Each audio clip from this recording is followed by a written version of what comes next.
In the know, non-stop Vikings talk. It's Purple Daily on Score North and ScoreNorth.com. Purple Daily, presented by Surly Brewing Company. Yep. Welcome in to Vikings Vent Line, the most interactive and fan-friendly show in Minnesota sports. And today, Phil Mackey, Judd Zulgad, our executive producer, Declan Goff, we are your Vikings therapists after that ugly, debauchery-filled performance against the Cleveland Browns. All of this is presented, and maybe even as a coping mechanism, by Surly Brewing Company. Attaboy, crack that. Judd's actually at the stadium, so I don't know. I don't think, like 20 years ago, I think you could still drink in press boxes. Today, I think everyone covering this game, even on the Brown side, deserves a Surly here, Judd. Yes, and here's the thing. Here's the great thing about my favorite beer. It's called Surly Furious for a reason. Because after a game like today, which we will delve into for the next 2 days and talk all about what went wrong, you have the right as a fan to enjoy a Furious, because you should be furious about what you saw. But yet, while you're enjoying a Surly Furious, you will be doing so knowing full well that you are getting the best tasting beer possible. So see, it dovetails perfectly together to take the edge off when you drink a Furious when you are furious. Got all that? Take the edge off. I think that should be the new slogan for Surly Brewing Company. Also, if you're watching us on the Purple Daily YouTube channel, if you're watching us on TCL TV, thank you ×2, because TCL is a huge supporter of us, and they've got a new lineup of award-winning TVs delivering the most entertainment with stunning resolution at an affordable cost. Enjoy more of the things you love with TCL. So here's how this is going to work. We're going to give our quick thoughts on what the hell happened today over the course of 3 hours, and then this show is all about you guys. If you want to be part of the show, send us a note, and maybe we can pop that up on the bottom, Dex, VikingsVentline@gmail.com, and Declan will be the mastermind behind the scenes, bringing all of you guys into the show with us. The most interactive, fan-friendly show in Minnesota sports.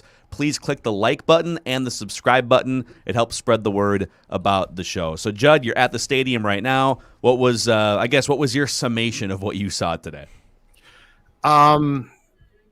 I am disgusted by one thing, and it has nothing to do with Kirk Cousins. I am disgusted by the fact that this team paid top dollar to bolster its run defense, predicated on the fact that they were going to, again, be like they were for a long time. We all got spoiled. Really good against the run. Not only are they not really good against the run, they're horrific. The Cleveland Browns today had 184 yards on the ground. Every time they went up the middle, let's say the A gap, to give you a little football. Oh, yeah. They got yardage. This is, and here's what frustrates me. It's twofold. What frustrates me is this. You paid all of that money for a guy like Michael Pierce, who got hurt, but while he was in there, Cleveland ran the ball. Dalvin Tomlinson, who didn't get hurt, and you did that, and at the same time said, we will make the offensive line work ourselves. We'll find a way to make that work. Mm-hmm. And what you saw today was, when you have a good defensive line, and Cleveland with Myles Garrett and Jadeveon Clowney and company have a really good defensive line, trying to get by like they have on the offensive line and saying, we don't need no stinking Joe Thuney, comes back to cost you. So my biggest takeaway has nothing to do with Cousins. There's a lot of things that we can talk about and will over the course of the next 2 days, Phil, but it comes down to that. You exchanged run defense and said, we're going to improve there, and said, okay, our protection probably won't be as good. And today you didn't do either one well. Mm-hmm. Also, to that point, you knew that Cleveland was going to, Myles Garrett's one of the most unblockable players in the NFL, right? Didn't he have 4.5 sacks against the Bears last week? Yep, they had 9. Yes, he's ridiculous. And How many times did they get creative and move the pocket? I don't know. It's almost like your head coach and your quarterback have to claw through their schedule to find 45 minutes a week, which CBS was doing an even deeper dive into that there toward the end of the game. Kevin Harlan and Trent Green was the color commentator. That it's been so helpful to the offense that Zimmer and Cousins find 45 minutes every single Thursday, and they spend time talking about life and football. It's like, I tweeted this. I spend twice as much time watching Bachelor in Paradise every week, and the head coach and the quarterback, we're going to praise them for spending. It's almost like they only spend 45 minutes together, right? Your offensive line's going to struggle. How can you get creative? And this goes on Clint Kubiak too. How can you get creative moving the pocket? What are some? Okay, so it's going to be hard for these guys to hold up for more than 2.5 seconds. How can we create some more quick hitting, even if it's like 6, 7, 8 yards, right? It's just mind-boggling that they just sat back there, sitting duck Kirk Cousins for basically 3.5 quarters with zero way to counter the Browns defense. And I will just add one more thing, and then I'll shut up, and then we'll go to Declan and get to you guys, the real stars of the show. The Vikings under Mike Zimmer and Kirk Cousins are such a front-running team, right? Statistically and record-wise, the last 3+ years, they dominate bad teams, and they're 20+ games below 500 against the real teams, the teams that finish the season with a record over 500, which the Browns are going to, even though they have a quarterback problem right now. And then, hey, when the pocket's clean, the offense is great, right? Hey, yeah, get that great protection and move the ball down the field. But the minute you get punched in the mouth and things get muddy, there's no counter, there's no like chess move strategy to figure out how to overcome it. It's just like they just stop moving the ball for 2.5 hours. And it's like this on a regular basis against the best teams in the NFL. Like, you still have permission to win a tough game. And they fold in these situations. The line folds, the quarterback folds. And the Cleveland Browns were giving you that game repeatedly. That's the thing that's frustrating here. They didn't come in and play this great game. They gave you that game. Their quarterback, by the way, he's not even good. Sorry. Baker Mayfield was not good today in person. If you think we're hard on Kirk, ship Mackey and Judd to Cleveland and let us do our work there, because we will get this guy out of town. Cleveland gave you that game. Kevin Stefanski's play calling was awful at times. He took 2 deep shots to stop the clock late in the game when they can't stop the run, and he could have run clock. Yeah, that was weird. But I'm just saying, this is what's frustrating about this. This was not a good performance by Cleveland, and you still lost. Dex? Yeah, pretty uninspiring performance. I would say missed opportunities are the biggest thing that I took away from this game. It was a pretty ugly game of football too. It just was not a entertaining, mostly game of football. It was kind of a strange half where the first half cruised along. I texted you guys like, hey, this pace is fantastic, and then it took 35 minutes to play the last 2 minutes of the half. But Baker gave you that game to win, and Kirk Cousins and the offense just could not deliver down the field. And I know we're going to do a probably try to blame tomorrow, and I know Vikings fans will be coming here in just a second, but the Browns gifted you to win this game, and you weren't able to do that. I mean, it was it was a huge loss, and now you're 1-3. Yeah. So I know we got a room full of Vikings fans here, so consider us your Vikings therapists for the next hour plus here on the most interactive show, most fan-friendly show. Judd's there with his notebook. He's ready to jot down notes as your therapist. When did it all start for you? Yeah. Oh, man. A rainy day back in the mid-'80s when I became a Vikings fan. So, Dex, who's first out of the gate here on Vikings Vent Line, presented by Surly Brewing Company? Sure. Let's go to Quentin. Quentin, what's up, dude? You're on Vikings Vent Line. How's it going, fellas? What's up, Quentin? Man, this game was, gosh, it's hard to like rank how frustrating our losses are, man. This one was bad. That damn holding call on 4th down in the goal line, I tell you, Kendricks did not hold that. I don't know how they threw that call, man. I thought that was so ticky-tacky. That changed the whole game for us, man. And then that 3rd and 20, Kareem Hunt getting that 3rd and 20, man, blew my gosh, man. They were killing me out there. And just like, I just felt like, you know, we did that first drive. We started off so nasty on that first drive. I'm like, oh man, it's gonna be a long day for the Browns today. And then we get it, and we just, man, it just seemed like we got all the steam knocked out of us, and we couldn't move the ball. I mean, we had like a couple chances. That pick that Kirk threw was, oh man, it was just like bad overall, man. Just really disappointing watching the boys go out there and handle the game like that today, man. Because, I mean, like you said, man, Baker Mayfield gave us that game. Kirk had 3 times, I swear, under 6 minutes to get us 7 points, man, and we just couldn't do it. It was horrible. Then a free defensive pass interference to keep the drive going. I'm like, okay, 4 more downs, let's do it. And we get to 4th down quicker than we did the first drive. It's like, come on, man. Did you really say that to yourself, though? Did you really in that situation? Be honest. Did you really say that? Man, Like 3 more tries, Kirk. Come on, man. God, it kills me, man. It's heartbreaking, man. I think Quentin has accurately summed up the exasperation of watching that game, but it's good that you're able to keep a smile and move on to Detroit. On to Detroit. On to the Lions, man. Home, but on to Detroit week of preparation. So, Quentin, thanks for jumping on, man. Well, I'm sure we'll see Quentin again sometime. Real quick off that, like, you know, I thought that the Kendricks call was ticky-tack, and, you know, like the offensive line gets dominated at times. I would say most times after that first drive was over. But, you know, like, these are things that happen in an NFL game, and you ask your best players on both sides of the ball and your head coach to figure out ways to win close games anyways. It's like, I get when your kicker misses a 37-yarder at the end, there's not a lot you can do. Like, all right, like, you put yourself in position to win a road game a couple weeks ago, and you missed a 37-yard field goal. But in a game like today, where it's not like the Browns were looking to take that game either, right? And the Browns had some calls go against them too, like that roughing the passer call on Kirk. Like, the Browns have just as much of a gripe against the officials as the Vikings did, and there were some times where the Vikings were getting after Baker Mayfield, and guess what? They overcame those things. They overcame a bad quarterback performance, and they won the game anyway.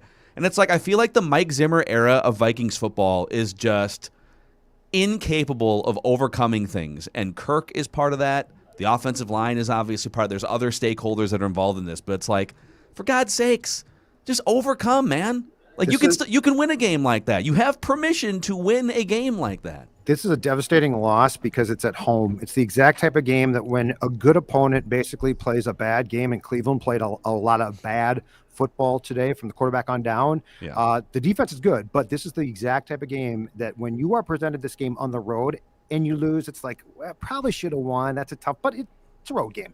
When this is at home in your building and you have a team basically throughout the game being like, no, you take it. No, Mike, I want you to have this game. No, and you're like, oh, no, you and Baker should have mentor Mike. Go ahead. But I mean, this is a devastating loss because it's the exact type of game when you're at home.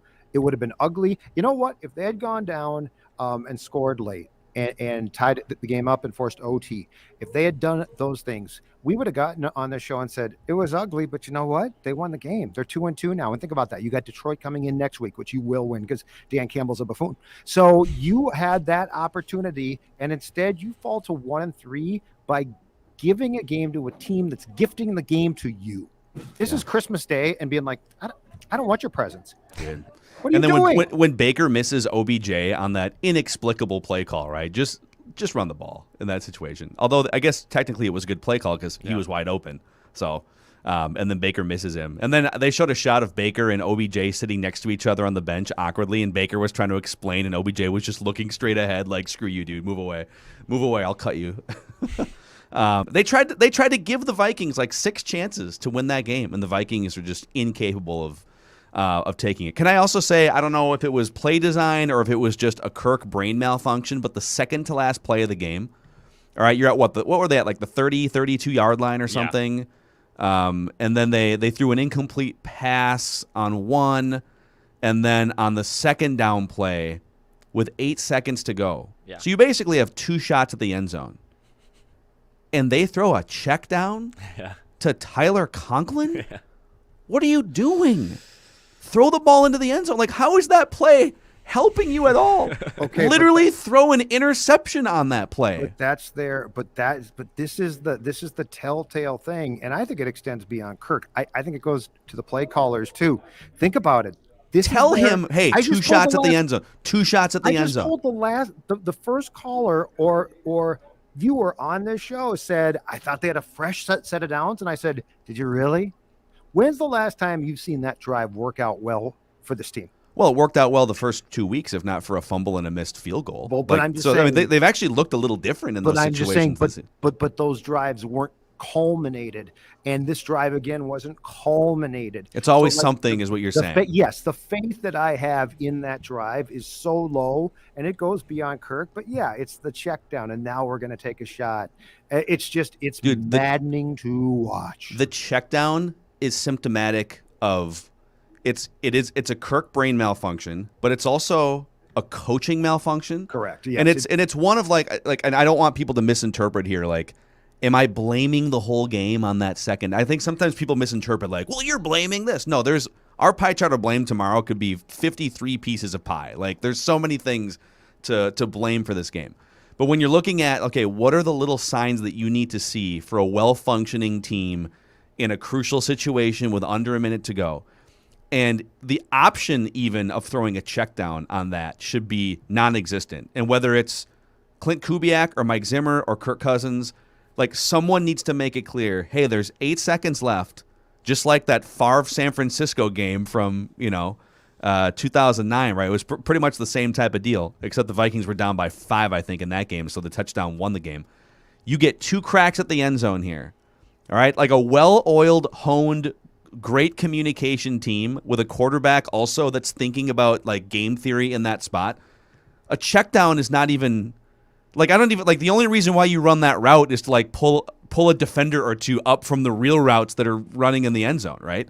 So, like, to me, that was like a microcosm of just the losing approach that the Vikings have, led by Mike Zimmer, and Clint Kubiak's been really good so far, but, like, that was inexcusable, and Kirk Cousins is the one that threw the check down. Why would you take a shot at the end zone away from your team in that situation, Anyways, all right, I'll shut up. Who's next? Let's go to Eldon. Eldon, what's up, dude? You're on Vikings Vent Line. Hey guys, well, there's a couple things from today. One that I've asked multiple times over the years is, when the offensive line is collapsing at the snap, why are you spreading everybody out? Why not keep somebody in to try and check a guy or chip a guy on third down? And dude, there were 2 other things that just popped up. One, I think Dantzler looked better than Breland, despite the fact he should have been in the doghouse, and I thought he might be inactive. Apparently he was right. And then midway through the second quarter, I think it was, they had a shot at a long field goal and went for it and missed. Now, yeah, Joseph Smith's some close field goals, but he's been perfect from 50 out. Why not give him a shot? And, oh man, this game hurt. I think I know why. He was on the injury report this week with a bad hip, and my guess is that they didn't want to attempt I think it was a 53-yard field goal attempt. The other thing is, I actually like that play call, because if he misses, Cleveland gets the ball in better field position than they do if you miss as an offense. And that's the exact type of call where we have encouraged Zimmer, right? And this team to take chances. So at that point in time in the game, I liked that play call. On Dantzler, you're 1,000% correct. Bashad Breeland was announced as being sick. Well, I think it's more that we're sick of seeing him play. So he didn't play. And I saw him actually pull up. I think he jammed his finger or hand in pregame warm-up. So something happened there. But Cam Dantzler might be an immature young man, but he is flat out a better player, and he should start. But the 4th down call, I'll defend the Vikings, because I feel like we have called for them over and over to take that shot, and they did. It didn't work, but I'm not going to object. And at that point in time, too, I thought they were going to score some points. Didn't you guys? Yeah. Like at that point, I'm like, oh, they'll score some touchdowns. I didn't realize they were going to get shut out for the rest of the game. Yeah. Eldon, thanks for coming on, man. Appreciate you. Thank you, guys. Your questions. Thanks, Eldon. Vikings Vent Line here, Purple Daily. Please click subscribe if you're watching us on the Purple Daily YouTube channel, and click the like button if you're sick of the Vikings losing games like this. If you're sick of these close games that could go either way, and whether it's coaching or an offensive line meltdown, or, by the way, the defense has given up double-digit points in the last 2 minutes of the first half in 3 of their 4 games this season. Over 100 yards in every single game rushing. I'm telling you, this is beyond frustrating.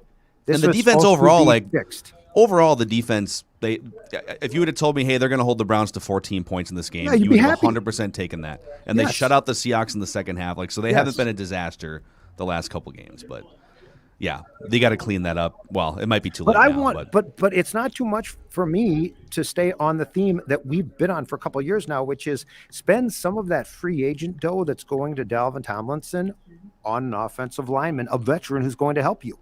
Dude, Rashad Hill, he can't play. Got forklifted. Yeah, it was like one of the I think it was it the last drive or the second last drive, and Myles Garrett forklifted and essentially just moved Rashad Hill onto his ass and then put Kirk Cousins on his ass. Like, just a beeline. At one point, Tyler Conklin was lined up one-on-one on Myles Garrett, and you're like, what is, like, who schemed this? I think that should never be an outcome. And I ever. wonder if Conklin was supposed to originally help on that play and there was a change or something. But yeah, but I mean, here's the thing that is so maddening about trying to watch Rashad Hill play at left tackle in the National Football League.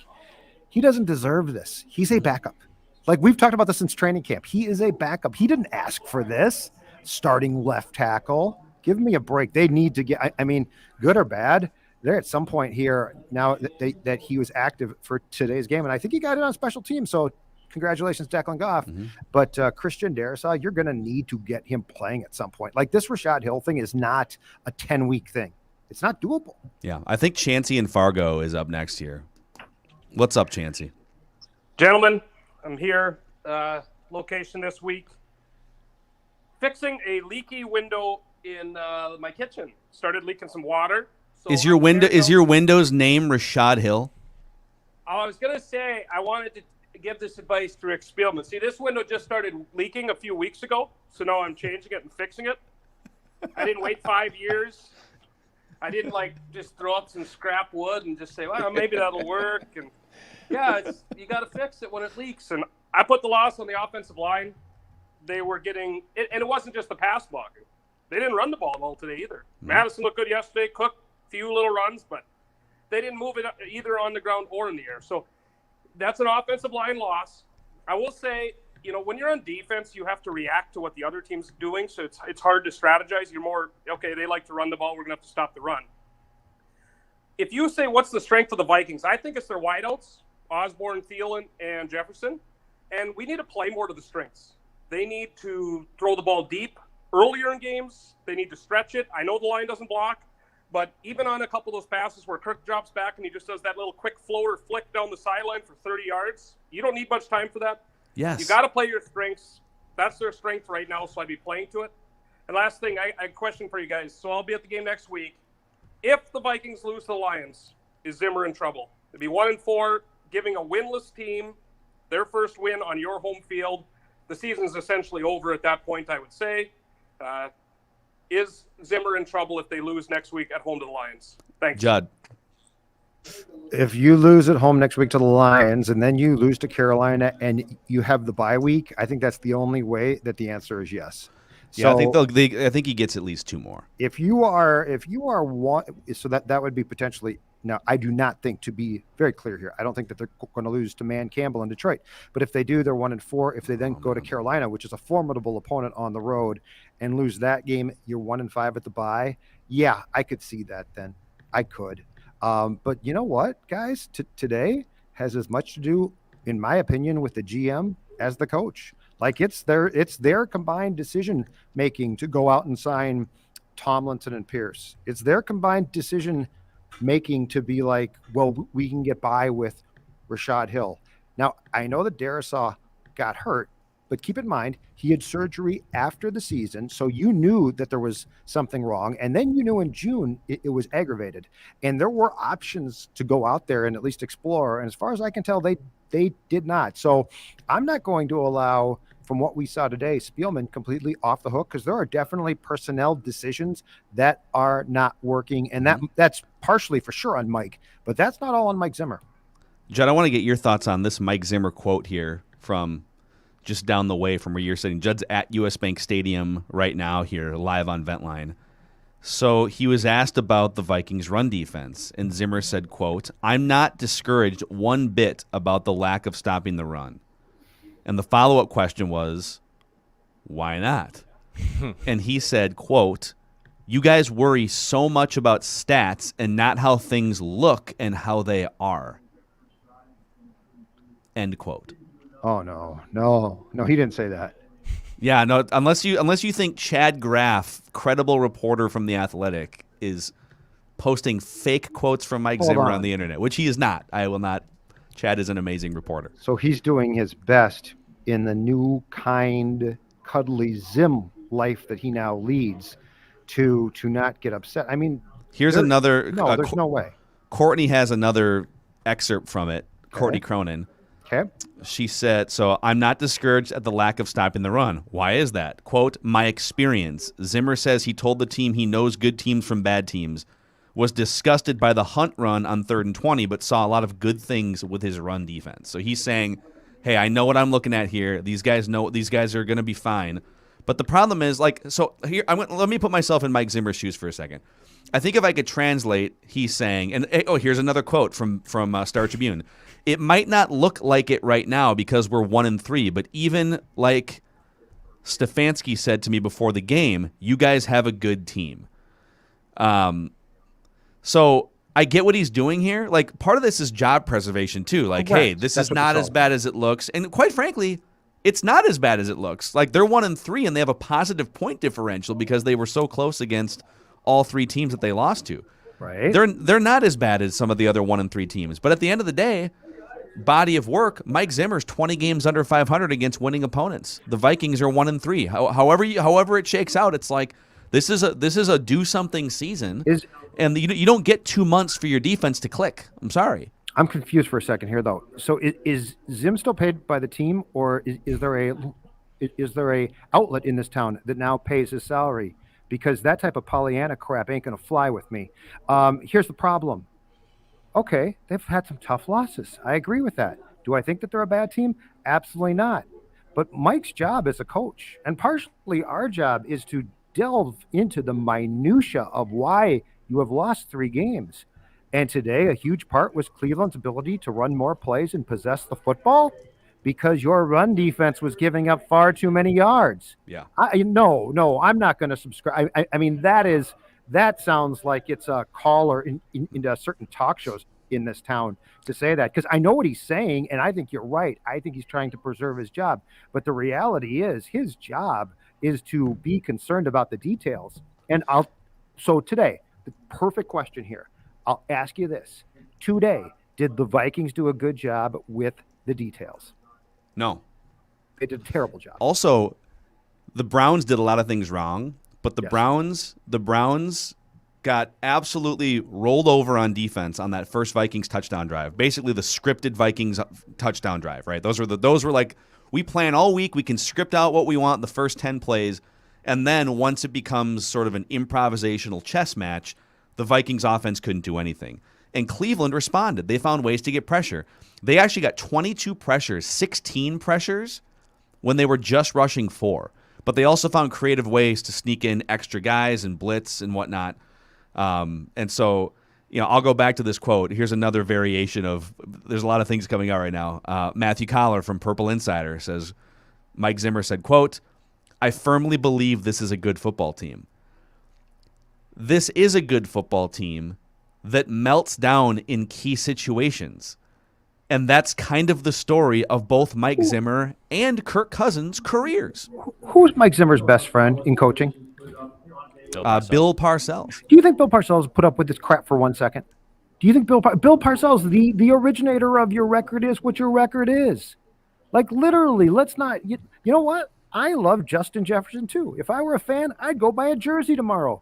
But it's our job, and it's his job to look at what's going wrong here. I mean, that game was handed to you. If this had been a slugfest, just an unbelievable NFL films, cue the music game, I'd be like, that was a great game and tough loss.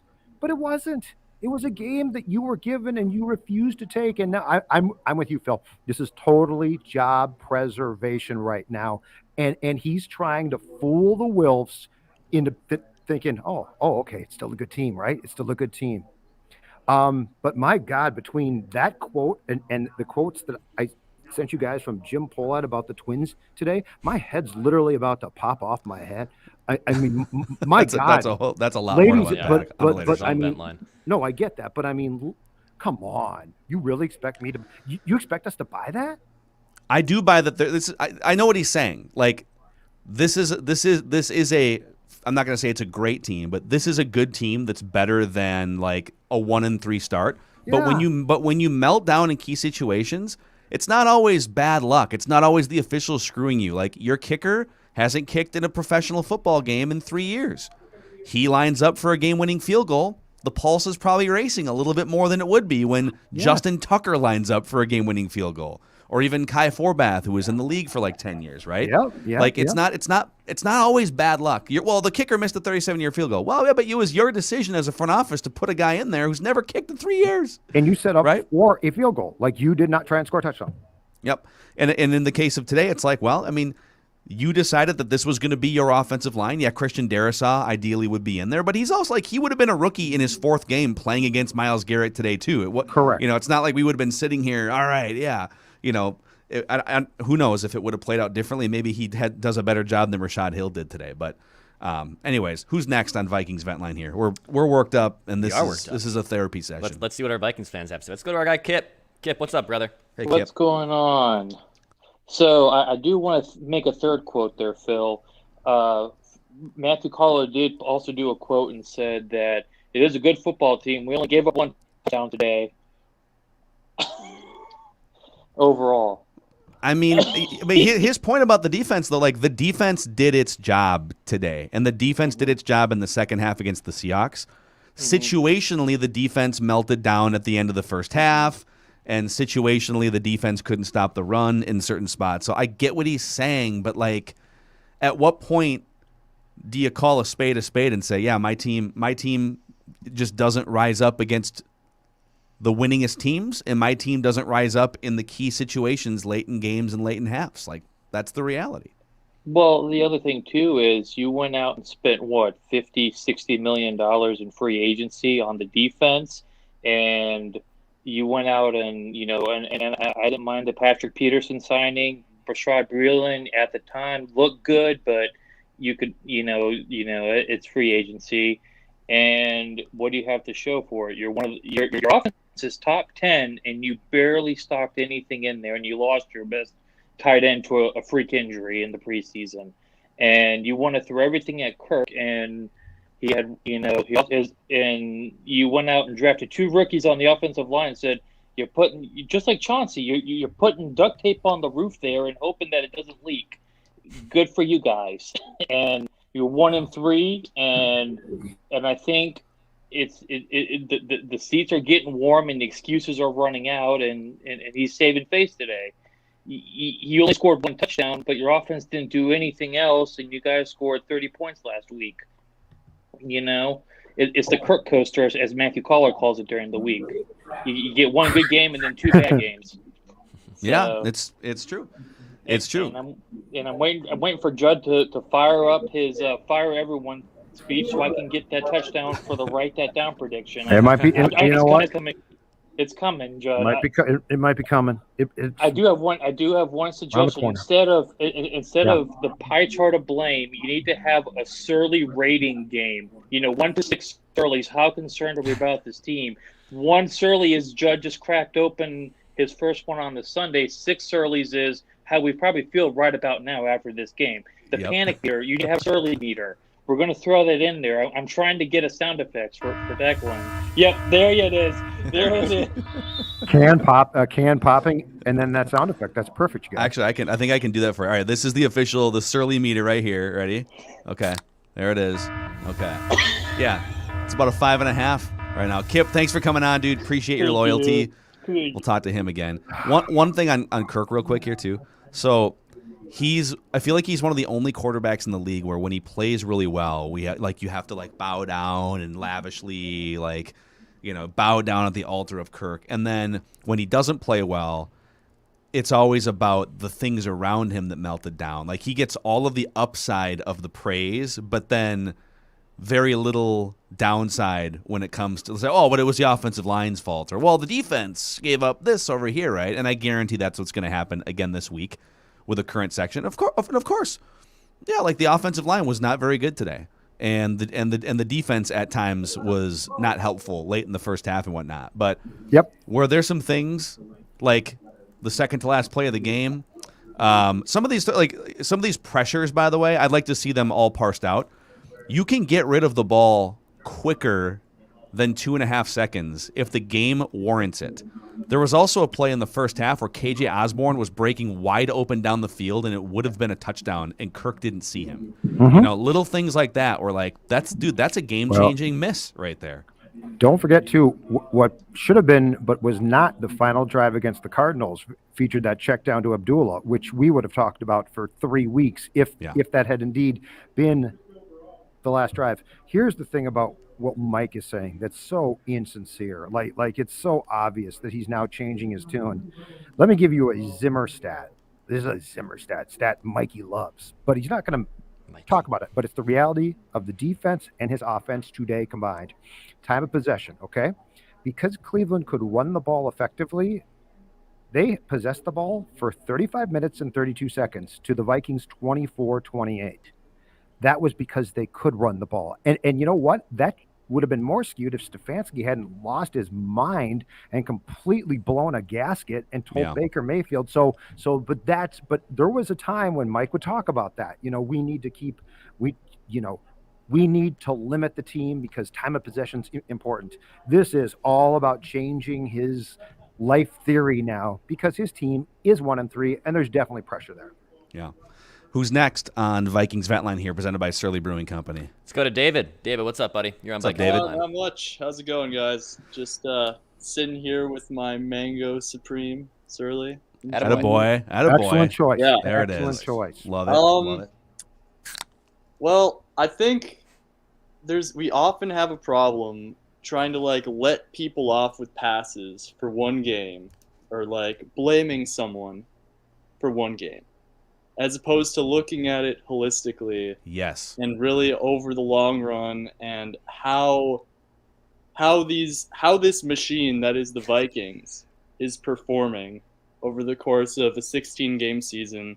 And it doesn't come down to Greg Joseph missing a 30-yard field goal against the Cardinals or something. I mean, that's obviously a huge reason why that game went the way it did. Mm-hmm. But I'm really concerned that the whole thing isn't being looked at top to bottom. Not by you guys, but in general by fans, or just in terms of pressure being put in the right spots to ensure that this team is successful beyond just making the playoffs at 10-6. Yeah. So Dr. David, I love the way you're going here. I think it is super easy we love to place blame for small sample sizes rather than zoom out to 30,000 feet. And I think our show, we try to zoom out and look at the big picture more often on our show. So what would you, if you were coming in here as a Vikings fan and you were told to diagnose the ailing patient, and not ailing like they just lost to the Browns, but ailing in that they're always just kind of 500. And, they can't win a Super Bowl or come even really close, but they're never a train wreck. Yeah. They're never 3 wins it's been 8 years of kind of the same with one blip in 2017. I don't know. I don't want to say irreparable damage, but just something just doesn't feel right. It seems like the front office, ownership, Mike Zimmer, and then the actual players on the field, they're not all on the same page. It seems like something in there is just failing. The connection between all those 4 things that eventually lead to a successful franchise. And I don't know how to diagnose the problem. I've never played football. I just love watching the Vikings. And at this point, it's sad because I no longer even care about losses or wins. I feel like it's get me to where they're taking a knee in the NFC Championship game, and then I'll care. I mean, I had one guy, dude. David, thank you for your perspective. Yep. I like that you brought the holistic 30,000-foot approach. I did have a guy tweet me today, and he's like, 30-plus years of Vikings fan, this is it. I'm out. I can't take it. And I'm like, dude, wait, this was of all the things that could have driven you from being a Vikings fan, today. I mean, today sucked, but today was the last straw for you. It's the Browns, AFC team. Come on, at least make it the Packers or the Bears. Now, if they lose next week to the Lions, I could see being out. Yeah. But yeah, it's the Browns. Come on. I see some people very cleverly in the YouTube comment section saying not even Chill Boys can cool off Mike Zimmer's hot seat right now. And I don't know, man. I got Chill mine on. Boys, especially the long underwear that they just pumped out starting this fall. Yes, sir. The most comfortable underwear on the planet, and all three of us can vouch. I think all three of us are probably rocking Chill Boys right now as we speak. How'd you I know? am. Yeah, should I stand up? Oh, I can tell. Should I How'd you stand up? know? Nah, Dex, you can stay seated. I'll stay Are you seated. not No, wearing it's it? okay, yeah. Shorts? Are you not know. wearing? I don't want to find out. I don't know. Good No, on that, that's cool. actually. That's cool. But I I don't know. am wearing mine, but I am also wearing pants because I'm out in public. Chillboys.com if you want the most comfortable underwear that you'll ever wear. It's a Minnesota-based company, but you can buy them online at chillboys.com, and they're passionate about your comfort. So get yours at chillboys.com. Also, a shout-out to the Minnesota Lottery and Vikings scratch game tickets. So, hey, Buzzkill lost today, but maybe you can still win $100,000 if you go get that $5 Vikings scratch game. There's also a $2 Skull game that can win you up to $15,000. So, I don't know, maybe that can get you back on the bandwagon. Just some cold, hard cash. Just say, I'm in to Viking scratch games with the Minnesota Lottery. You must be 18 or older to play. All Okay, right. that comment that just got posted by Dex is fantastic. The beer tents at Kirktober are serving surly and disappointment. Okay, Kirktober's off to Kirktober. Kirktoberfest is off to a really, Oktoberfest, baby. really slow start here, unfortunately. All right, who's next on Vikings Vent Line, Dex? Let's go to Charlie. Charlie, what's up, Hey, man? How you doing? what's up, guys? What's up, Charlie? So, first off, I want to extend my congratulations to the Browns. They obviously, I got family on Columbus, so I kind of have a sentimental connection to them. And then now on to the Vikings. My biggest issue was I just think it was a handful of issues that were wrong with this game. But I feel like for me, this game did answer one thing, that even Bayern, it's either going to happen at the bye or the end of the season. I feel like Zimmer's gone, Spielman's most likely gone, and I hate to say it because I might get crap for this. Kirk might be gone, just because when we signed Kirk, the expectation was, okay, cool, we got a quarterback better than Keenum. We're probably going to go back to the NFC Championship game. We're probably going to go maybe break the curse. I know that's a foolish ambition, but it was what was expected at the time. And now we're in year 4 of it, and it hasn't happened. We've won one playoff game so far. It's like, what happened? Like, there's something, like, it's just been a combination of issues, and I feel like that now there's the answer. Like, I think it's just time for a soft reset. Like, I'm not saying to blow this entire thing up. I'm just saying there needs to be adjustments made in terms of management. Like, that's the biggest thing I see right now with this team. And I don't think your Kirk take is unusual or all that hot, because if they do not sign him to an extension, they are going to have to trade him. There is no way that you're going to take that 2022 cap hit. I believe it's $45 million for a quarterback. Like, you would have to be lifted into Canton immediately to be worth that, and he's not. So yeah, now if they do what you're saying, though, I will say this: I don't see that as a soft reset. I see that as a massive changes, because if you do change your GM, coach, and QB, which is a big thing, but I'm not. If I had to do an order of who I think might be gone, I think Mike is gone. I think Rick, because he's so well liked by the Wilfs, might last, but I could see them definitely going to Kirk and saying, let's find you a place where you can go and sign an extension. And his stats, I mean, somebody would trade for Kirk. So I think 2 of the 3 is possible. I don't know that they go for all 3, because that is, in my opinion, a rebuild and like a lot of work and a lot to sell your fan base. Oh, how about this? Nate Cash Money comments on the Purple Daily YouTube page.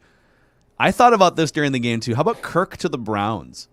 I think Kirk's better than Baker Mayfield. Yes. And the Browns just need, like, Baker Mayfield is driving this Ferrari, right? This amazing offensive line, these weapons, this defense, Stefanski, and he's like careening across the lanes and missing OBJ. Watch them trade for Keenum. I told you could see it. They could trade for Keenum back. The Vikings? Yeah, the Vikings might just say, "Can we have Keenum back?" Because that would just be totally them. So I don't think so. I also do agree with your Spielman take, just because, like, I'm willing to give Spielman a little more time, just because he may struggle in free agency, but he has this weird ability to turn 3rd and 4th round picks into Pro Bowl level talents. That's the only thing with him. So yeah, I think Charlie, thanks for coming on, dude. Definitely. Are you a first timer? Is your first time on Ventline? I think I was on during the Wild's playoff run. So. All right. Cool. Well, Nice. Don't be That's a stranger. Bringing some good insight. Nice job. Oh, yeah. I think Judd nailed the Wilf sort Pecking of order? power rankings. Yeah, the pecking order. If Pecking the order if the fires. Wilfs had like their weekly whiteboard of the key stakeholders here, the Wilves, I think Rick Spielman would be number 1, Mike Zimmer would be number 2, and then actually I think Kirk Cousins would be number 2. And I think Zimmer would be at the bottom of that list. I think if they had, all right, who's got to go between those 3? I think they'd fire Zimmer. Like you can't fire Kirk because he has a year left in his contract. But yeah, I don't think they change all 3. That's a huge overhaul that they've never done anything close to that in their 15 plus years as an ownership group. Rick, now he was not GM when he joined the franchise, but he's been here since 2006. They love him. So like I don't think that they would fire him, but I think that they would tell him it's time to part company with Mike. And Rick might say, like, if they go to Kirk and Kirk's going to say, I want a massive extension, in good conscience, how can you do that in this town for a 3rd time? It's just irresponsible at that point. Yeah. So I think you have to say, Kirk, we tried.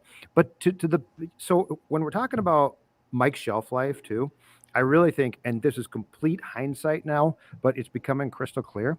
I really think as far as he could take this team was that playoff win against the Saints, and then they lost in the 2nd round to San Fran. I really think that was probably it, because 17 passes, 18 they missed, which is still a disaster. 19, I go back to when they had the chance to choose between Mike and Stefanski. The only thing is, after watching Stefanski coach in person today, I'm not sure I would want him nearly as much as people did.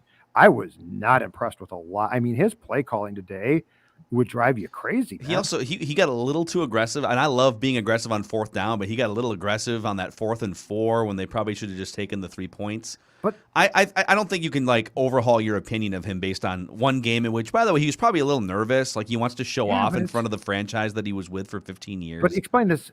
So he at times, and this was smart, he at times seemed to understand exactly who Baker is. And so he used him really wisely. He handed off a bunch, which is great because, despite what Mike says, the Vikings can't stop the run. And then when you wanted to run clock, he took 2 deep shots with Baker Mayfield, who, by the way, incredibly capable of throwing an interception. So that's what and you stopped the clock.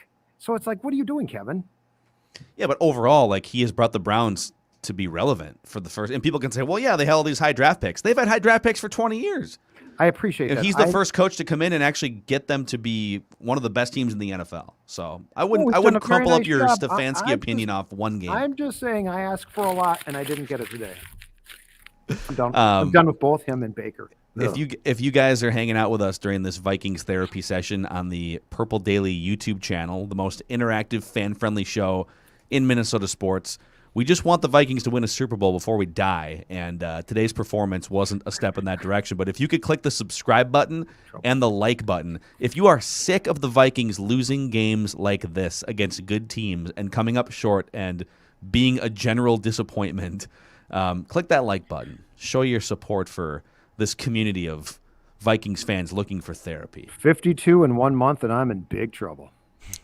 Yeah, especially the way that I don't think I'm going to do it. You live your life hard, man. Yeah. I don't think, you know why? Because you have to. You have to live your life hard. You got to go all out, 100% every day. But I don't like my odds. All right, who's next on Vikings Vent Line, Declan? Yeah, let's go to Mahir. Mahir, what's up, man? You were on Vikings Vent Line.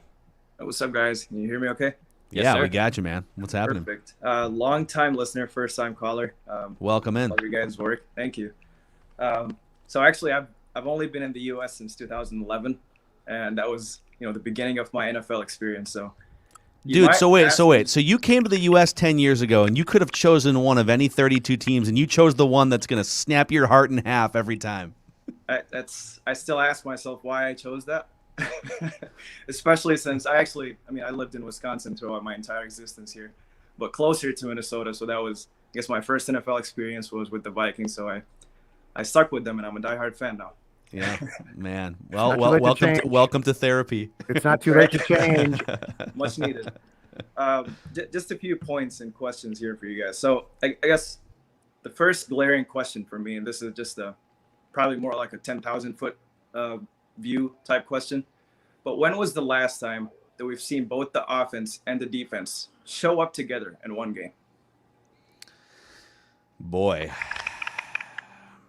Certainly, Yeah, I mean, I thought long and hard about that one too, and I can't really entire game too. So like, right, you felt like it was like a Seattle's complete second half. performance, right? I mean, yeah, Seattle was fairly close because the defense yeah, showed up late. but they showed up too late. But it, yeah, I think your general point that it always kind of feels like, well, one foot's in, then the other foot's out, and that's kind of what the Mike Zimmer era feels like more often than not.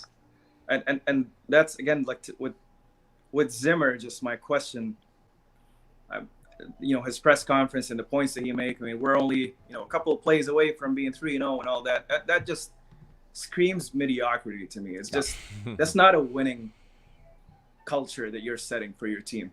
And losing 3 close games to me is not an anomaly. That's a trend. So it's very frustrating. And like just going a little deeper into the game, I don't know what was up with the tempo in that second to last drive. That was weird. Was it like 3.5 minutes that you had, and you're just like they were going in the huddling, huddle and taking your time every single play?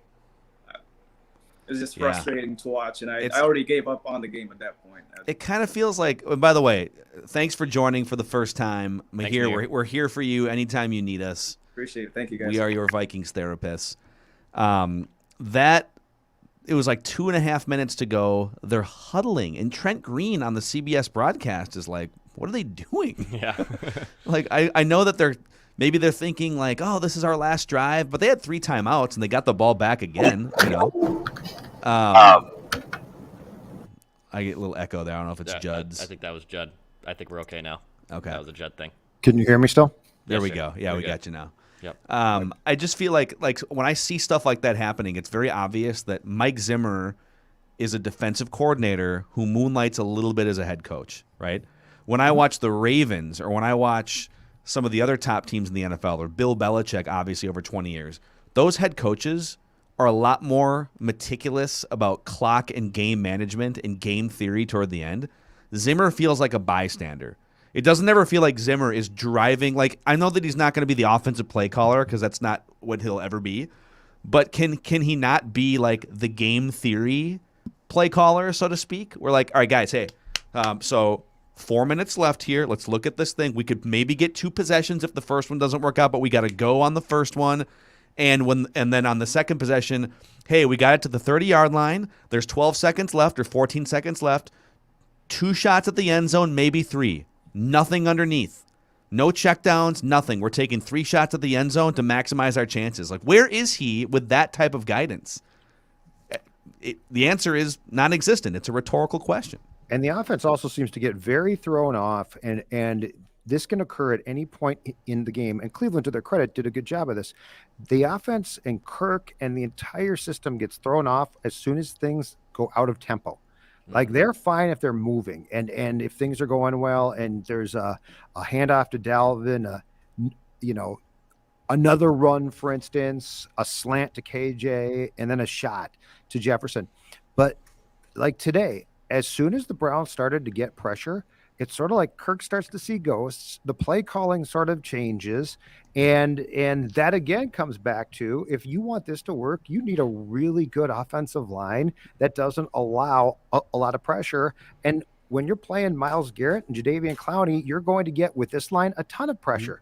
So like but what doesn't seem right. So when people say, because that's not, I agree completely. When people say it doesn't seem right, it goes back to what we've talked about that really started in 2018.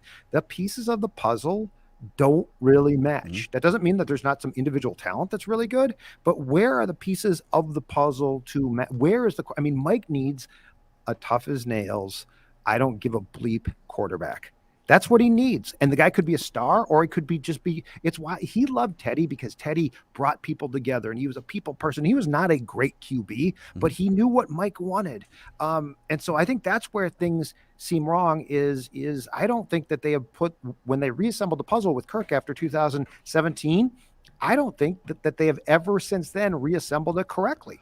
But to the point you're making here, I mean, the Vikings were putrid offensively today. So let's I know that we're having more of a macro conversation about as the earlier guest said, I think it was David, there's the holistic sort of 8 years of Mike Zimmer's tenure, and then there's the loss today, and there's a lot of intersections there. But a game like today, all right, the Browns aren't the first defense to adjust after one drive and get pressure on an opposing offensive line and quarterback, all right? And the Vikings aren't the first offense to face said adjustment. And it feels like more often than not, when the defense, interesting. Okay, we're gonna tweak this and this, and we're gonna come out better on the second drive, right? And it works. It's like the Vikings don't ever have a counter. Like, we always just go back to, well, I guess the offensive line's garbage and there's nothing anyone can do ever. Well, what are some of the counters that other teams make? Are the Vikings the only team in the NFL that struggles with offensive line play in situations or games? No, it happened. Look around the league. Offensive lines struggle in the NFL. And the Vikings definitely have one of the 10 or 15 worst offensive lines, but is there no schematic counter move? And even if you want to get past schematics, is there no mobile quarterback available year after year? It's been 4 years of a statue quarterback. You have to, holistically, you have to rethink your approach to offensive football. If Kirk is the guy, okay. Are you putting Kirk in the best possible situation schematically when the opposing team adjusts and gets pressure on him? Well, right. They get home within 2.5 seconds. Then throw the ball in 1.5 seconds. Draw up plays that are quicker. But their biggest problem, and what's so disconcerting, is they get frazzled so easily. As soon as there's adversity in how the game flow is, when's the last time that they have come back and you're like, oh, okay, good, cool, that was great. Great counter move. They get so frazzled, and today that's why Zimmer's 20 games below 500 against winning teams. But I mean, as different as they are as people, Kirk and Mike have the same problem. I think they both get frazzled and rattled, and they don't really know. Okay, I just took a shot to the chin. I got to respond here. Yeah. And that's on them. But the problem is they've been, in Kirk's case, his supporting cast, his skill position guys are marvelous, but his supporting cast that's supposed to protect him is naturally going to get him frazzled against a good team. Yeah. I have no idea what the screen name is here because it's just a bunch of random letters, but this person who comments that we popped this up on the screen here on the Purple Daily YouTube comment section, look at what happened to the Chiefs in the Super Bowl, and then look at their line now. It looks much better because guess what? Two things happened there. Yeah. They restructured Patrick Mahomes' contract from a $40 million cap hit to a $7 million cap hit so they could free up money in free agency. And with that money in free agency, they didn't bring in another nose tackle. They didn't bring in 2 veteran cornerbacks. Well, they brought in Mike Hughes via trade. Yeah, for nothing. They went and found the most expensive and best left guard, Joe Thuney, and said, we know this is an overpay. Screw it. Our entire franchise is offense and Pat Mahomes. Yep. And we're going to bring in Joe Thuney, and didn't they also make a huge trade for Orlando Brown Jr. too? Yep. I mean, they literally said we're going to the Chargers center as well, I believe. Yeah. They said, we're all in on this. We're not going to dink around and try and get better in the margins on defense. We want to score 40 points, and we can't do that if we don't have a good offensive line. And the Vikings said, oh, we're gonna stop the run. Let's go. And we're going to – and they're not, by the way. They're not stopping the run. And we were only asking the Vikings to maybe address one position. We weren't saying bring in 2 new guards, and we were saying go get a guy like Thuney to stabilize this entire thing. Just stabilize it, because that's the biggest problem. It's never stabilized. And God bless him, he's good, but Brian O'Neill is not the guy to stabilize it. He's a solid player.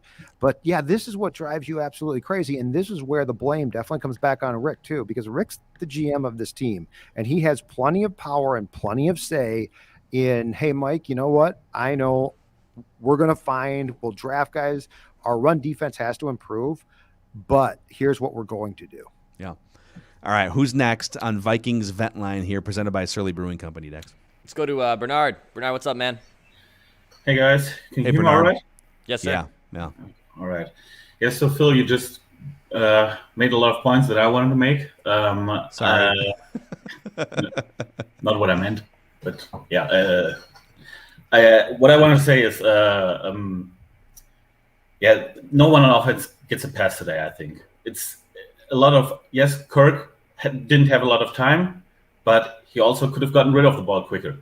The point you just made, they should have adjusted the play calling. Still, after all that time when Garrett was crushing him, they still called the same plays, and he was standing there just to get sacked. But also, I mean, he went, I think, 20 for 38. I think on a lot of plays, nobody was open, too. So, yeah, Jefferson, they can make contested catches, but when he threw it up a lot of times, it was well defended, but also there weren't a lot of, contested catches made, I think.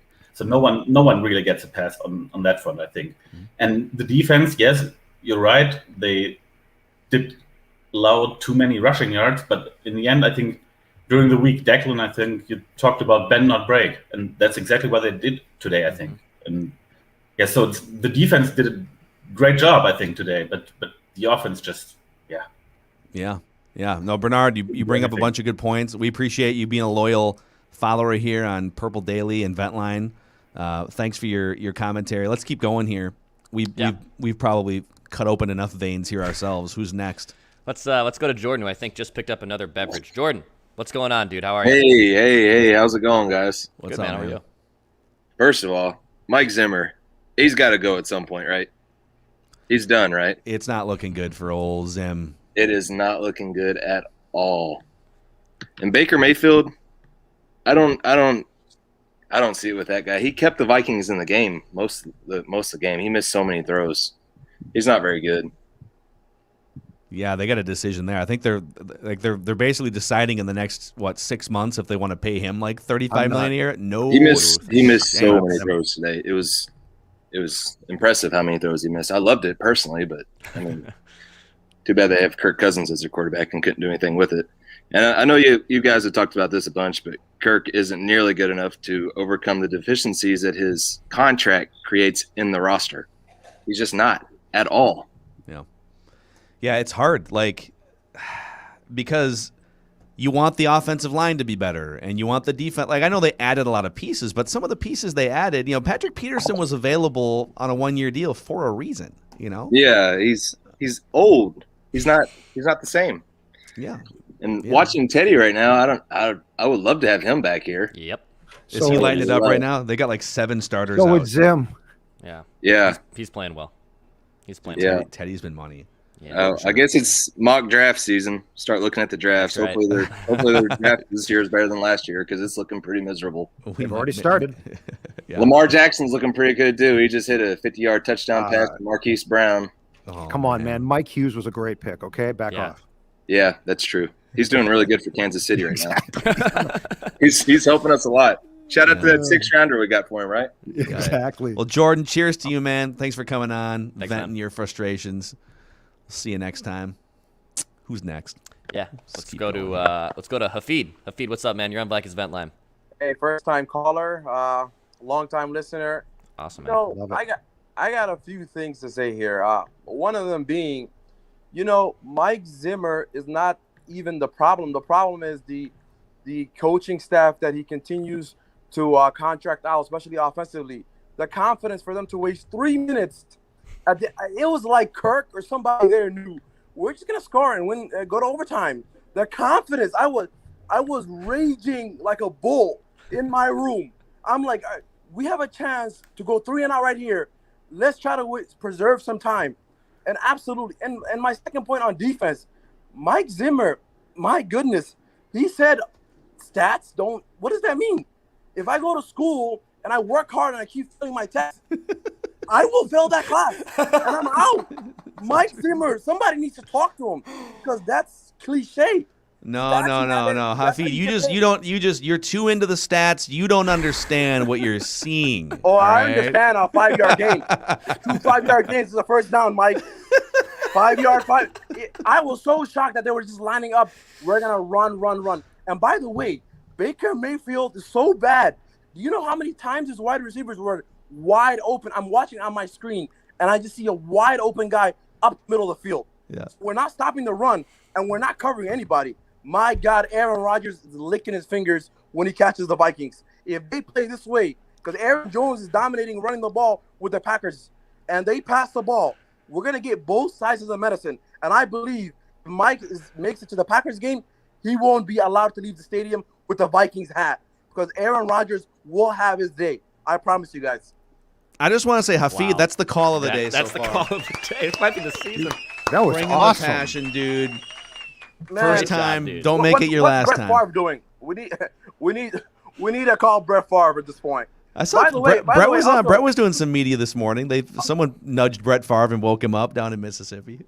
Also, for just one last point, you know, I'm not a big Kirk Cousins fan, but I watch a lot of football. Sunday, Monday, Thursday. Don't ask me what I do for work, but I do a lot of things on TV, just watching football. And a lot of the offensive linemen that are playing against these good quarterbacks, Rodgers, Tom Brady, you name them, they have at least 3 to 4 seconds to throw the ball.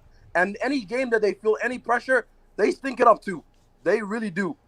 Patrick Mahomes does. So Kirk Cousins, Bradbury can't play center for a high school team. He is getting rushed up the middle every single possession. So Kirk Cousins can't run with those noodle legs outside. Every time he tries to run, he can't. And he can't step in the pocket because Bradbury's guy is right there. And Rashard Hill's on the other side. So it's pick your poison for Kirk. So you know what? You two, leave Kirk for now.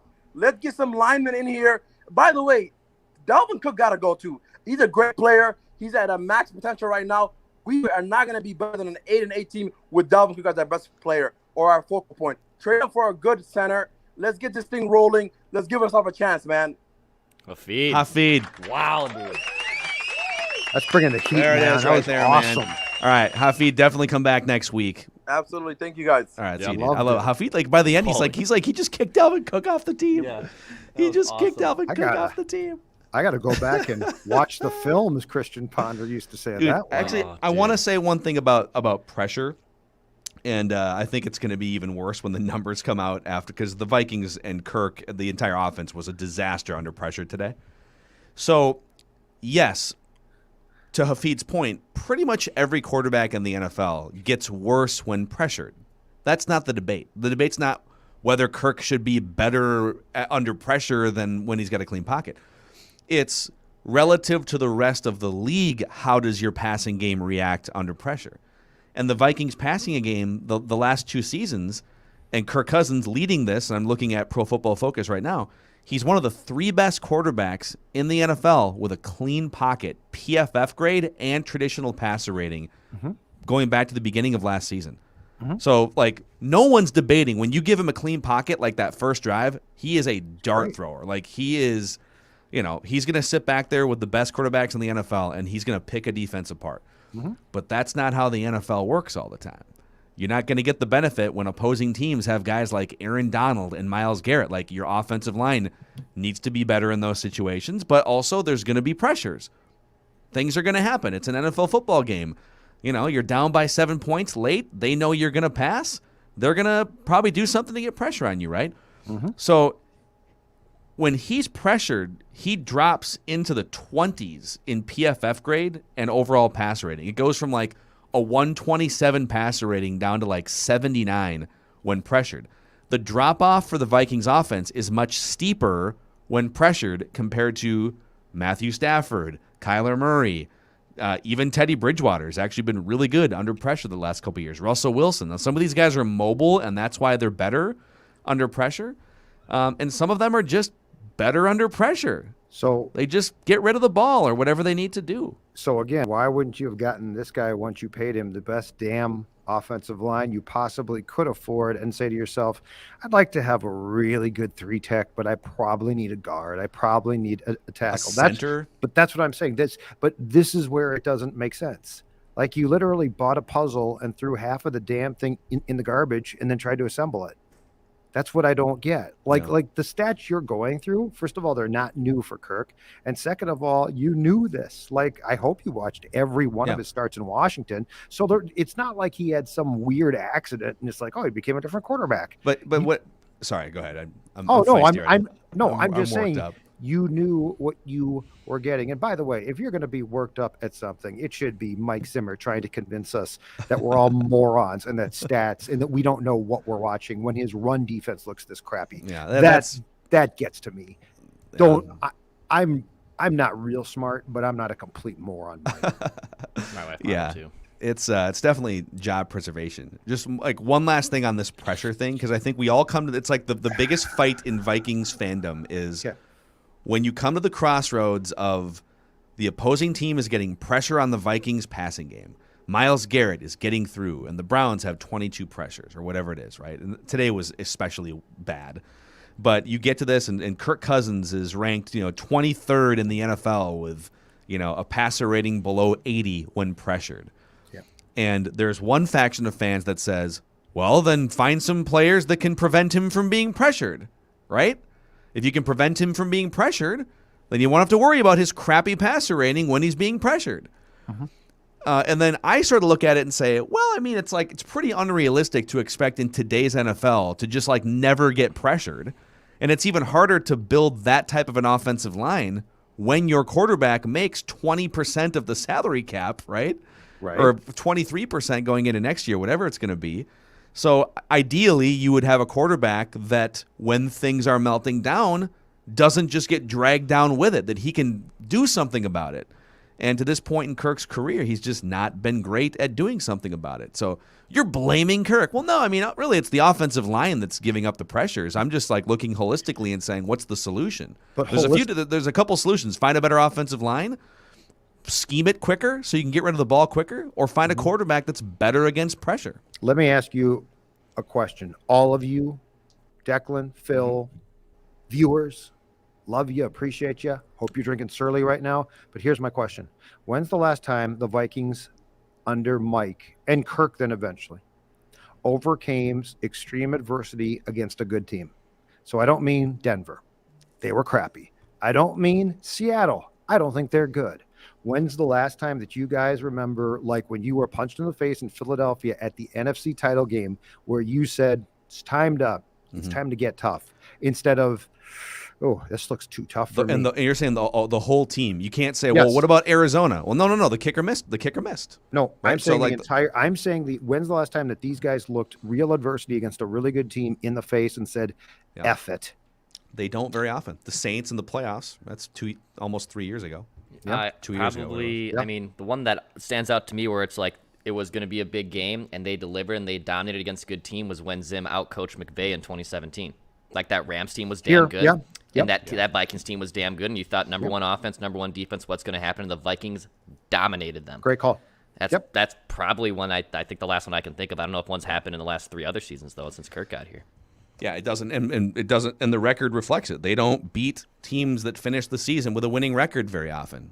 Mike Zimmer wins less than 30% of his games against teams that finish the season with a winning record. So, blame it on a kicker a couple weeks ago. I mean, I'm sure there's reasons to explain why this stuff happens, on a game by game basis. But overall, the record is what it is. All right, who's next on Vent Line? Let's go to Frank. Frank, what's up, dude? You're on Vikings Vent Line. How are you? Hey guys, I'm hanging in there like a hair in a biscuit. Wow, dude! I'm gonna give Frank the round of applause for that one. My son was on the show 2 weeks ago. Okay.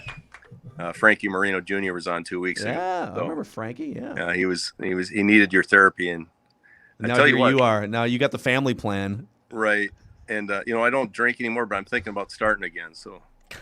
Well, try Surly if you do. If you're thinking about drinking again, Judd here for Surly Brewing Company. Head to your local liquor store and pick up some Surly Fairies. Just a couple of quick things. It's not just the quarterback inconsistencies. it's not just the offensive line being woefully undermanned. It's not just the defense being woefully overrated. And it's not just the kicking mystery that's been there forever. It starts at the top. The buck has to stop at the top. Mm-hmm. And until the Wilfs hold Spielman responsible, they've given that guy a brand new stadium. They've given him a brand new performance center. They've given him the fluffiest towels in the NFL, the nicest locker room. And they have nice towels. They have nice towels. When are they going to get the payoff back? And us, the fans, too. So it's not just all the things I mentioned. It's got to start with Spielman. He's been there since 2006. He's been the general manager since 2012. He's whiffed on a lot of draft picks in the first round. And if you go back and look, Declan or somebody, since Zimmer got there in 2014, look at how many 3rd and longs and 4th and longs that his defenses have given up and cost us games. It's mind-boggling how many 3rd and longs, 4th and longs Zimmer's defense have given up in the last 8 years. Yeah, and it's way worse the last 2 years for sure. Oh, it's unbelievable. Yeah. There was in 2017 they were like historically great on 3rd down, and then basically since then it has eroded slowly year by year, and it hasn't gotten better this year. I mean, I will say they've been better defensively in the second half against Seattle, and then in chunks of this game against the Browns. But when you get gashed on the ground like that, and they control the clock and keep you off the field, I mean, what are you supposed to do? Right. I'm 54, Judd, so I got beat by a couple years, but yeah. I'm not liking our chances. I'm not liking our chances. I got to be honest. Kirk is hot at times, and then he's ice cold, and that's the problem with Kirk Cousins. And the reason I didn't want him, I knew what he was in Washington. I knew he's a stat guy, but he's not a wins guy. He doesn't win, and neither does Zimmer. And Mackey mentioned that Zimmer can't beat a good team. Yeah. He's as lost as a goose in a horse race. Yeah. Wow. Dude, Frank, Frank, I got one question. How could you do this to your poor son, though? My dad did it to me. It's a vicious cycle. It's a vicious cycle. We got to work with Frankie Jr. Are you advising people to not make their kids Vikings fans, Judd? Is that what you're doing? It's not good. It's not good for business here. I'm just saying. I feel bad. So I want more. Judd here for Dolphins Daily. Yeah, right. And I've got 2 other boys, and one boy lives up in the cities there. His name's Gunner, and he's a Viking fan. And then I've got a boy still at the house. He's 16, named Joey, and he's a Vikings fan as well. So love it, man. But yeah, we all dude, Frank, thanks for coming on, man. Thank you. Appreciate you bringing your whole family is welcome on the show whenever you need us. I just feel bad for the boys. That's all I'm saying. Okay. Talk to you. Right. All right. That's Frank, longtime suffering Vikings fan. Who's next on Vikings Vent Line here? Please click subscribe and the like button if you're still watching us on the Purple Daily YouTube channel. Let's go to Austin. Austin, what's up, man? Your mic's muted, but you're on Vikings Vent Line. There we go. Hey, what's up, guys? I love the videos. I deliver school supplies for a living, and I listen to videos every day, Awesome, I want one about Donovan McNabb, why he failed in Minnesota. Still waiting for that one. That's one of Judd's favorite hidden treasure Viking subjects. That was so much fun. I have a lot of old tweets exposed on Donovan McNabb's tenure. And Old Donovan was more interested in the fast food restaurants in Mankato than actually winning games, I think. The definition of cooked, because he enjoyed things that were cooked so much. Yeah. Okay, I got you. But yeah, as everybody's been saying, Mike Zimmer, he's burying his own grave, basically. He gets the $50 million in defense, and they can't stop anybody, in the run game. Breland, he's washed up. Peterson, he's okay as far as teaching, our young corner or something. I was happy to see Dantzler out there today. He made a few plays. He's still young yet, but there's some potential there. And thing is, I'm so tired of this, man. I look forward to the game every week. I listen to you guys daily. When they lose, it's like we always look who to blame, and I think the blame is Zimmer. I don't want to put it all on Kirk, because Kirk needs a good line. He is a decent quarterback, in my opinion. Mm-hmm. And, Cook is also going to hold this team back as well, in my opinion. I like the the video you guys posted earlier this week about, trading Dalvin Cook, get, 10, $12 million, improve that offensive line, have Alex Madison step in, and we'd be all right. I think we would be all right. And just love the videos, guys. Austin, thanks you for your comments, man. We appreciate it, and we'll get you on again sometime, right? All right. That's Austin. A lot of God, I think people just kind of feel the same way. It's just, at what point we're lucky in one sense in that, like, the Jets won today. And there are teams in the NFL, the Jaguars, there are teams in the NFL that literally celebrate or even get pissed when their team wins because they want the first overall pick. And the Vikings are almost never in that conversation. So on one hand, are they probably going to fight back and claw their way back to 500? Yeah, that's what this team almost always does. But if we're looking for championships, which we are on this show, or a championship, I guess, before I go plural with it, it's frustrating. It's a very similar theme on a regular basis where they're probably gonna bounce back and throw for 300 yards and beat the Lions at home, right? And everyone's gonna feel great. And then we'll see what happens against Carolina. But ultimately, against the best teams, Mike Zimmer can't beat the best teams. He doesn't. Judd, you're muted there. Oh, thank you. There you go. Yeah. At some point in time, I think it's very fair to expect, though, that when you've had a franchise that so rarely has been awful, which is great, that it rises above that and wins a championship. Like, I don't think that's that much to ask. And in this town with the Wild, the Wolves, the Twins, the Vikings are one of those four teams where it feels like there's a very realistic opportunity to win a championship.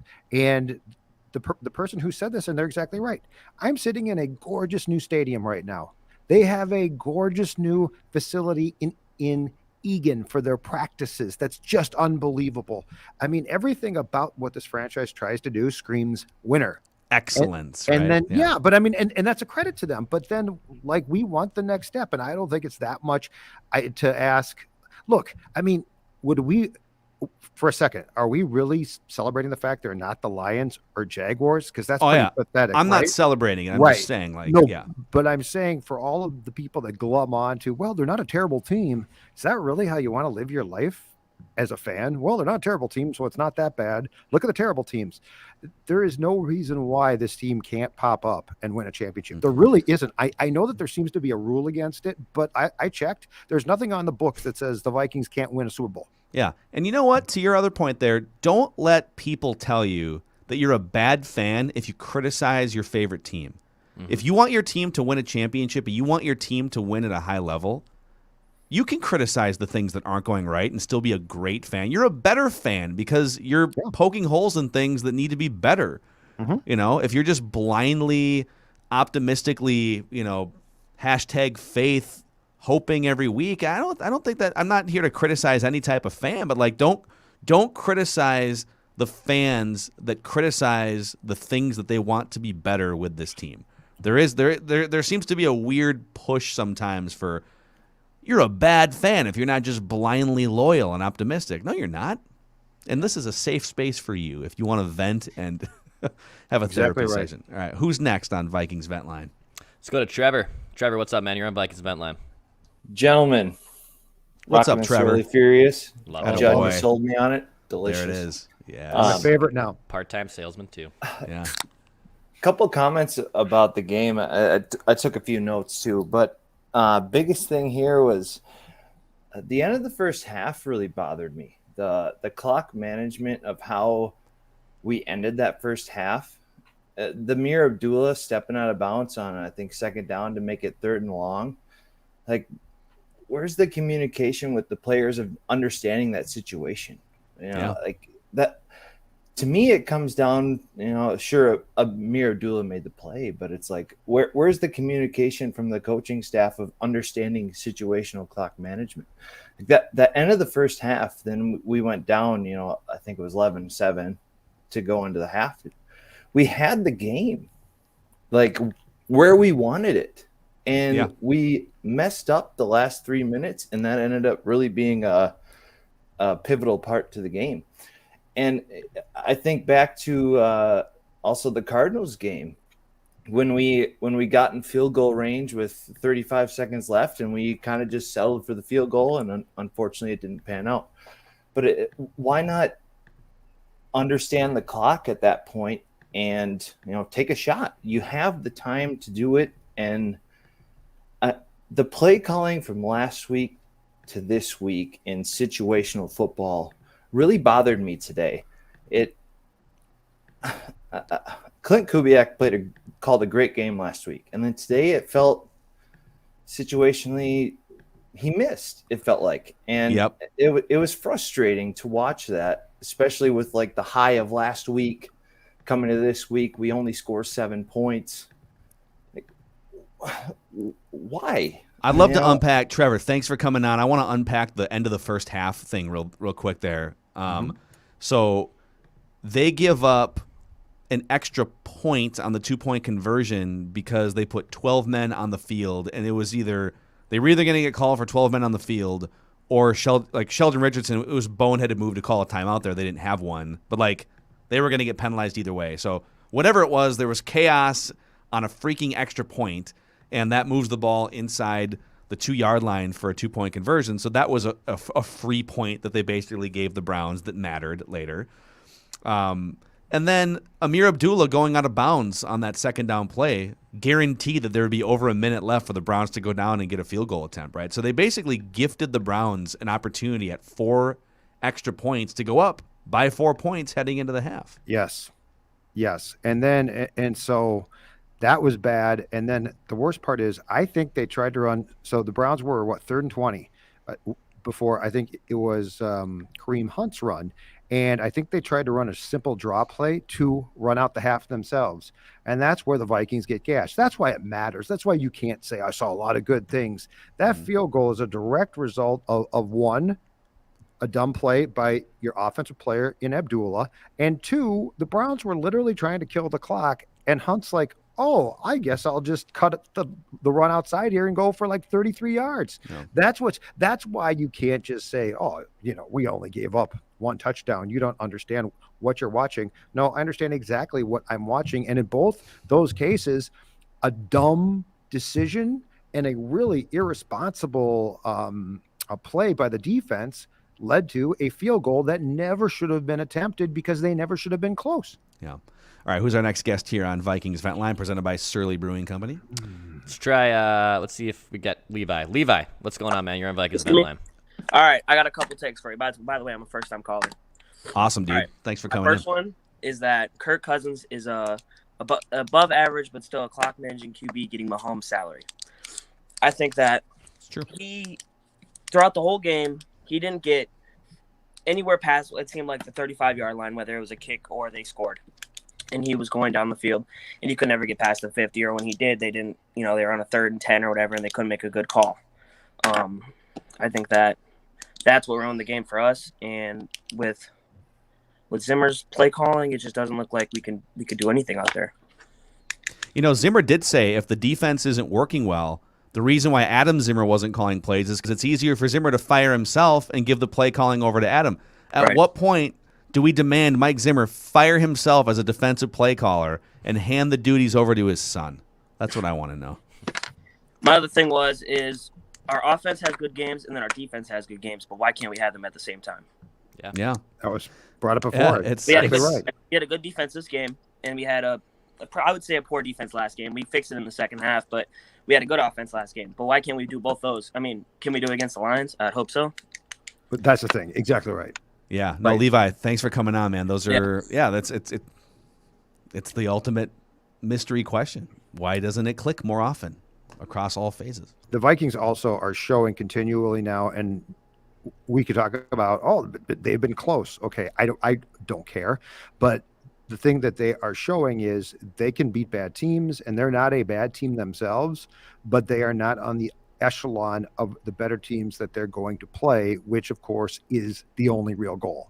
Yeah. Like if you beat Seattle, which I don't think is good, and then you beat Detroit next week, what does that mean? Unless you can win a game like today, which would have been a huge step.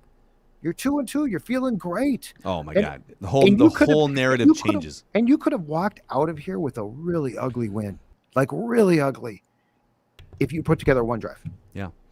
All right, let's get to another one here on Vikings Vent Line. Yeah, let's go to Ben. Ben, what's up, man? Hey, what's You're up, on Vikings guys? Vent Line. It's actually my first time calling in here. Nice. Yeah, I love so many first timers just ready to rip this team well, apart. there's a lot today. to rant about in this game. I'll tell you that much. Yeah. But I'm so sick of the basic discipline lacking in this team. That field goal or that PAT, where one of the guys was caught with that penalty that led to them getting that easy 2-point, put them ahead, and just the lack of discipline in this team is just frustrating. The inability to show up is just so annoying. Time in, time out. You never have the two sides of the ball show up together, and it just pisses me off. Yeah. Do you guys think, Ben, do you think Mike Zimmer goes for 2 in that same scenario? Let's say the Vikings line up for an extra point. I don't think he does either. No. I can almost guarantee he wouldn't. Yeah, he would not. But Judd, if you see this team going in and say they beat Carolina and Detroit, going into the bye at 3-3, what's your outlook on the team record past that point?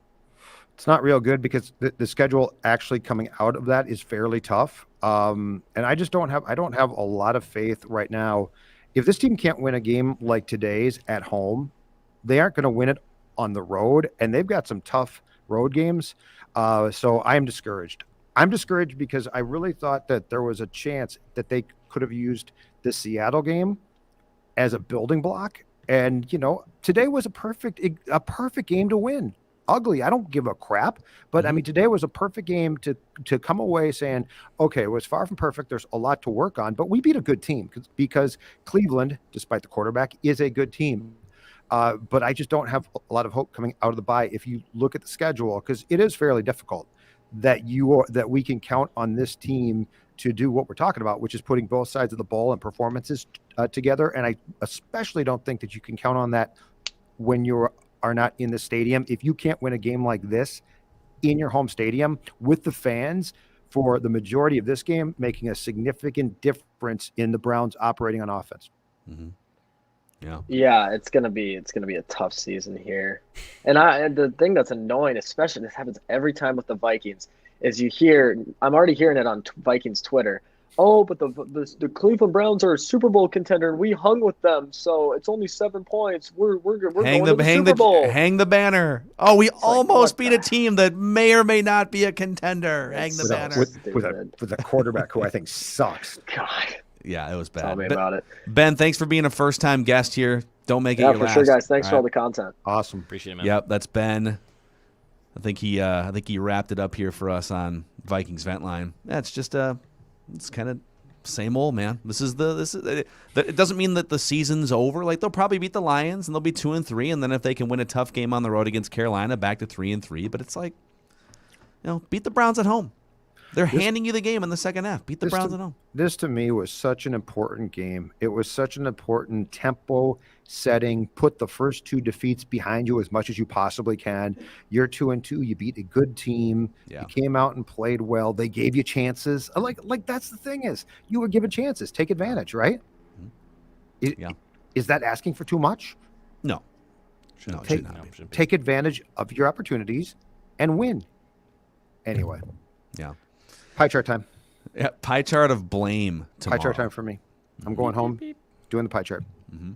Thanks to Federated, too, for helping power us here on Purple Daily and Vikings Vent Line.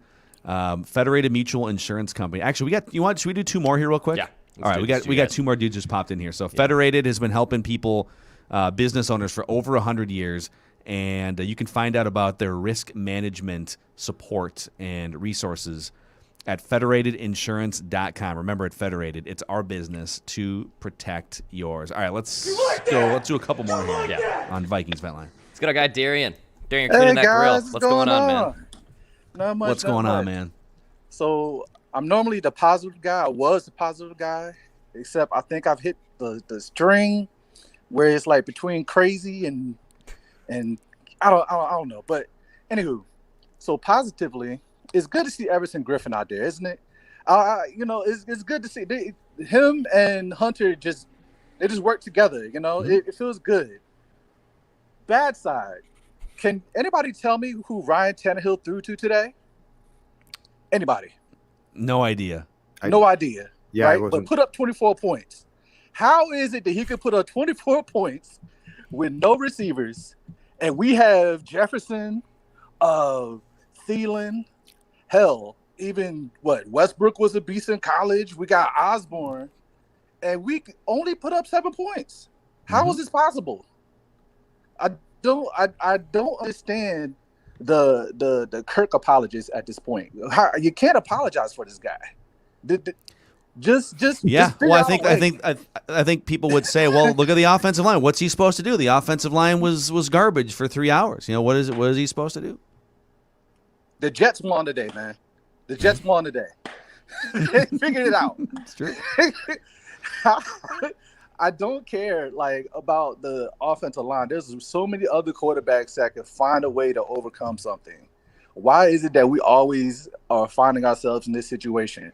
Hell, even if we had a Sean Payton type of OC, get Kellen Mond in there and maybe throw a trick play in there once or twice to kind of get us out of these situations, it'll be awesome.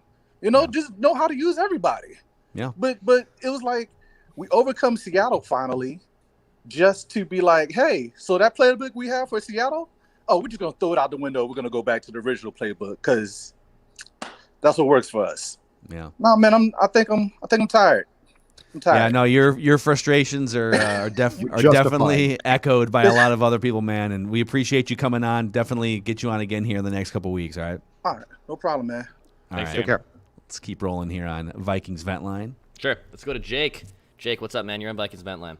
Hey guys. No, this is my first time viewing, and I wasn't actually gonna do a call in, but being how often you guys were bringing up 2017 with Case Keenum, I was like, okay, I might as well. My whole thing was once they got rid of Case Keenum and they signed Kurt, what was it, 6 weeks into 2018, and they got rid of their offensive coordinator. To me, I was just done with the Vikings, at least until they get rid of Kurt. And as far as I'm concerned, Zimmer, I don't think he's a horrible coach. I just think the front office made a horrible decision in signing Kurt to the $85 million. And I don't know, that's just my 2 cents. Yeah, it's God, and Jake, thanks for being a first timer, man. Appreciate you coming on the show here on Vikings Vent Line. It's so hard because Kirk is essentially a guarantee that you're going to be competitive. He is 2-14 proof, or I guess 2-15 proof. Whatever the math is now. You're not going to be a train wreck with Kirk Cousins. So your floor is high with Kirk Cousins, but your ceiling it's not low, but there's a narrow look at the team records with Kirk Cousins at quarterback in his career. They're all 7-8-9, 7-8-9. There's a 10. I think there's a 10-5 in there with the Vikings that one year where they won a playoff game. So he should almost be he should spend the rest of his career with franchises that aspire to not be a train wreck. The Browns probably fear going back to the 20 years of mediocrity. Kirk Cousins could help you. The Jets, if you feel like you hit another bust rookie quarterback, here, Kirk Cousins can help elevate you to 7 wins. It'll be great. But for franchises that aspire to win Super Bowls, which the Vikings should be one, the Vikings have made the playoffs the third most times in NFL history. In the top 10 list, the other 9 have won a Super Bowl. I don't think he's that guy, man. Doesn't mean he's to blame for everything. I just don't think he's the guy that hoists that trophy when it's all said and done for the Vikings. Kirk played like a guy, I thought, in the first 3 games, and especially last week against Seattle, like a guy who is a Pro Bowl quarterback, who I think it's very fair to look at those performances and say, okay, that's you now. That's who you are. Mm-hmm. And today, I believe he had a passer rating, if I'm not mistaken, a 66, which is downright bad. And so it's very fair. If you're a Kirk stan, then you should hold on to and use as example what we saw last week. And this performance has to disappoint you.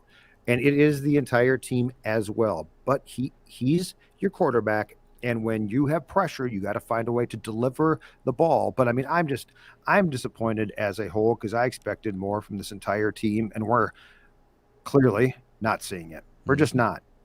1-3. I don't care about. I don't care about close. I got to pop this up on the screen here real quick here. Nathan McCann says, Ventline putting in more time and effort than Zimmer with Kirk. Yeah, we give you 45 minutes a day. More than that today. We give you an hour and 45 minutes. We give you way more than 45 minutes. Yeah. All right. It's unbelievable, the coach and quarterback talk. One more. Let's do one more here on Vikings Ventline. Let's go to the Black Al Bundy. The Black Al Bundy in the house. Woo!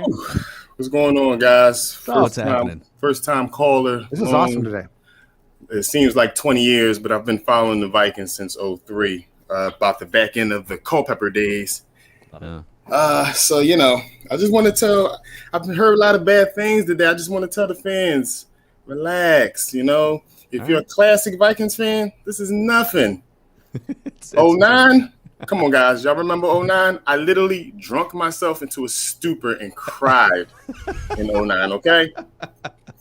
17, that was nothing, too. It hurt because I'm from Philadelphia, so it hurt to see the Eagles win that.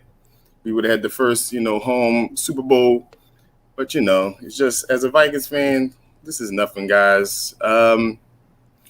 I'm almost on the wagon with getting Zim out of here. I was always a believing Zim guy, but it seems like he's losing the guys on the team. I don't know what's going on. It's just the classic problems with us. O-line, guys playing down to the competition. I don't know where they'll get that fire in their belly from, but got to beat the Lions next week. There's no ifs, ands, and buts about that. And if they lose to the Lions, Lord have mercy. Hell, fire, and brimstone. Teams are coming for somebody. I don't know if it's going to be Spillman or Zim. It might be Zim first, but the Wilf Reaper is going to be coming knocking on someone's door if they lose to the Lions next week. Lock this stadium up and call it a season. Something's got to come. And I know I'm going to be going to my first Vikings game December 9th. My wife is a Steelers fan. And the way it's looking, who the hell knows who's going to win that game? Dude, yeah. Thursday night football. Yes, that's Thursday night. I'm hoping the boys bring it home. Love it, man. The Black Al Bundy wrapping us up here. You'll hear from me next week, gentlemen. Trust and believe. Awesome. Man. Appreciate Thanks, man. it. Thank you. And he is right. I mean, the list of all the heartbreaky things that have happened the last 20, 25 years. Oh, this is nothing. This is nothing. No. This is from small. Yeah, about that big. Yeah, it's nothing. So, all right. Well, that's a wrap on this Vikings therapy session here. Vikings Vent Line, presented by Surly Brewing Company. Tomorrow, Pie Chart of Blame, also statements on Mackie and Judd. And if you want daily Vikings content, daily Vikings entertainment on a regular basis, you can click the subscribe button on the Purple Daily YouTube channel, and we'll give you daily Vikings entertainment or daily Vikings therapy, whatever it may be. All right, boys. All right, man. Good stuff. We hung in there. And we'll see you guys tomorrow on Purple Daily.